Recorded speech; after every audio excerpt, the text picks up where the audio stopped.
고성이는 어린 시절부터 뼛속 깊이 새겨진 가난을 증오했다.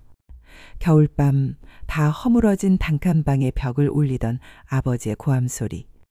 술에 취한 아버지가 부엌에 던진 술병이 산산조각 나며 바닥에 튀던 유리조각. 울먹이며 조용히 아이들을 감싸 안던 어머니의 떨리는 손길. 돈이 없어서 인생이 망했다. 돈만 있으면 우리 집이 이 꼴이 아닐 텐데. 아버지는 술 냄새와 함께 한탄을 내뱉었고 어머니는 빚쟁이 앞에 무릎을 꿇고 눈물을 흘리며 애원했다. 그 비참한 장면들은 어린 성희의 심장에 불도장처럼 찍혔다. 그날부터 성희의 삶을 지배한 것은 가난에 대한 분노였다. 그녀는 이를 악물고 결심했다. 나는 반드시 성공할 거야. 절대로 돈 때문에 무릎 꿇지 않아. 절대 다시는. 그 결심은 마침내 현실이 되었다. 자수성가한 사업가 장서진과 결혼식을 올린 날, 눈부신 웨딩드레스를 입고 하객들의 축복 속에서 걸어 들어가던 순간 성희는 눈을 감았다. 눈물 대신 그녀의 입가에 맺힌 것은 비밀스러운 미소였다. 이제 나는 가난을 벗어났다. 이제 더 이상 무릎 꿇지 않아도 된다. 그리고 곧 사랑스러운 딸까지 얻었다. 아이를 품에 안고 웃을 때면 세상이 그녀를 축복하는 듯했다. 남편의 곁에서 아이를 안고 함께 웃던 순간만큼은 진심으로 행복했다. 그녀는 마침내 승리자가 된 듯 보였다. 그러나 그 행복은 오래가지 않았다. 남편의 사업이 연이은 실패로 곤두박질 쳤다. 사기, 투자 실패, 거래처 부도. 돈은 마치 손가락 사이에 모래처럼 빠져나갔고 단단해 보이던 가정은 순식간에 빚더미에 짓눌렸다. 장서진은 점점 술에 기대기 시작했다. 밤마다 술에 절어 집에 들어올 때마다 그가 입 밖에 내뱉는 것은 한숨이 아니라 독한 욕설이었다. 다 내 탓이야. 내가 불운해서 내가 망한 거야. 너만 아니었어도. 그의 말은 곧 주먹으로 이어졌다. 탁자 위 술병이 깨져 날카로운 조각이 바닥을 덮고 어린 딸은 귀를 막고 구석에 웅크려 울었다. 성희의 몸은 멍투성이가 되었고 거울에 비친 자신의 얼굴은 알아볼 수 없을 만큼 일그러졌다. 그녀는 아이를 품에 안고 함께 울며 밤마다 하늘에 기도했다. 제발, 제발 이 지옥에서 벗어나게 해달라. 차라리 저 인간이 사라지게 해달라. 그러나 그 기도는 너무나 잔혹한 방식으로 이루어졌다.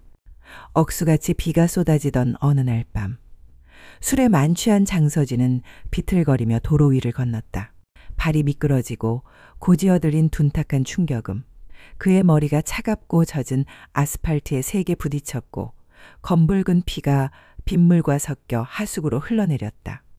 잠시 후 서울병원에서 걸려온 전화는 성희의 손을 얼어붙게 만들었다. 남편분 장서진 씨가 사망하셨습니다. 신원 확인 부탁드립니다. 수화기가 바닥에 떨어졌다. 성희는 마치 세상이 무너진 듯 울부짖었다.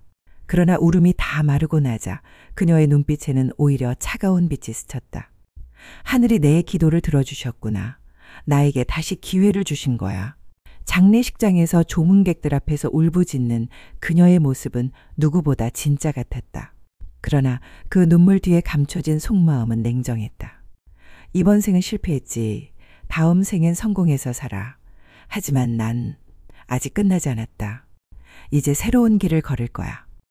며칠 뒤 보험사 직원이 조심스럽게 건넨 서류 위에는 숫자가 선명히 찍혀 있었다. 보험금 지급액 10억 원. 그 순간 성희의 눈빛은 완전히 달라졌다. 슬픔은 뒤로, 남편의 죽음조차 그녀에겐 새로운 삶의 자본금이었다. 10억. 드디어 내가 다시 일어설 수 있는 돈이야. 이번엔 절대 실패하지 않아. 그러나 그 길의 시작 앞에는 무거운 짐이 하나 있었다. 어린 딸. 하얀 장례식 천막 아래에서 아이는 천진한 눈으로 성희를 바라보았다. 어린 손으로 그녀의 치마자락을 붙잡으며 엄마라고 부를 때마다 성희의 심장은 무너져 내렸다. 하지만 동시에 그 부름은 비수처럼 파고들었다. 이 아이를 데리고는 나는 다시 일어설 수 없어. 아이의 작은 손길은 사랑스러우면서도 성희의 발목을 붙잡는 쇠사슬처럼 느껴졌다. 밤마다 아이의 숨결이 가슴에 닿을 때 성희는 수없이 흔들렸다. 그러나 끝내 이를 악물었다. 미안하다. 엄마는 널 사랑하지만 이 길을 가려면 널 놓아야 해. 성희의 눈가를 타고 흘러내린 눈물은 뜨거웠다. 하지만 그 눈물마저 다시는 가난에 끌려가지 않겠다는 결심을 꺾을 수는 없었다. 그녀의 눈길이 옆집으로 향했다. 오랜 친구 정순이, 불임으로 10년 넘게 고통받아온 여인이었다. 순이는 늘 성희의 딸을 안으며 부러운 듯 말했다. 내게도 이런 아이가 있었으면 얼마나 좋을까. 그날 밤 성희는 작은 은팔찌와 편지 한 장을 아이 곁에 두었다. 순이야, 내 딸을 부탁해. 지금부터 내 아이로 키워줘. 미안하다. 행복하게 자라게 해줘. 배를 누른 뒤 성희는 눈물 한 방울 흘리지 않고 뒷골목 어둠 속으로 사라졌다. 그리고 성희는 눈물을 버리고 새로운 목표를 세웠다. 이번엔 절대로 실패하지 않으리라. 그녀의 눈에 들어온 남자는 재벌 2세 경영인 박성재였다. 첫 아내의 불륜으로 깊은 상처를 가진 남자. 성희는 그의 취향을 철저히 파악했다. 테니스. 그녀는 바로 동호회에 가입했다. 과거 선수 출신답게 세련된 플레이로 모두를 매료시켰고 특히 박성재의 눈빛을 단번에 사로잡았다. 술자리에서 성희는 일부러 술에 취한 척하며 속삭였다. 회장님, 사실 처음부터 회장님이 좋았어요. 그날 밤 두 사람은 연인이 되었고 2달 만에 성희는 임신했다. 급히 치러진 결혼식에서 성희는 또다시 속으로 중얼거렸다. 이제 나는 회장님의 사모님이야. 다시는 무릎 꿇지 않아도 돼. 화려한 삶, 권력과 부를 손에 넣은 성희는 마침내 자신이 원하는 자리에 올랐다. 그러나 그 삶의 가장 깊은 곳에는 결코 사라지지 않는 이름이 있었다. 지은호. 그 이름이 성희의 귓가에 맴도는 순간 심장은 요동쳤다. 그녀는 몰래 비서를 시켜 아이의 흔적을 추적하게 했고 마침내 성인이 된 그녀의 사진을 손에 넣었다. 두 손이 덜덜 떨렸다. 얇은 종이 위에 담긴 것은 단순한 초상 사진일 뿐인데 성희의 눈에는 그것이 마치 살아 숨쉬는 것처럼 느껴졌다. 사진 속 소녀의 눈빛, 그 깊고 맑은 눈동자는 누구보다도 자신을 닮아 있었다. 내 딸, 내가 버린 아이 이렇게 컸구나. 입술이 부르르 떨렸다. 목울대가 치밀어 올라 눈물이 쏟아질 것만 같았다. 하지만 그 눈물은 단순한 모성의 회한이 아니었다.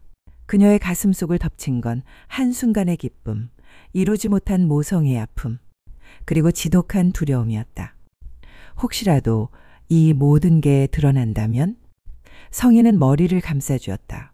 만약 박성재와 그의 가문이 그리고 사회가 알게 된다면 자신이 재벌가 사모님으로 앉기 위해 어린 딸을 남의 집에 버리고 떠난 과거를 알게 된다면 그 순간 지금껏 피땀으로 쌓아올린 화려한 삶이 한순간에 무너질 것이었다. 눈앞에 펼쳐진 두 갈래 길. 딸을 찾아가 끌어안고 그토록 숨겨온 진실을 고백할 것인가. 아니면 다시 한번 철저히 모른 척하며 비밀을 묻어버릴 것인가. 그러나 사진 속 그녀의 눈빛은 성희를 가만두지 않았다. 살아있는 듯 성희의 죄책감을 꿰뚫어보는 듯했다.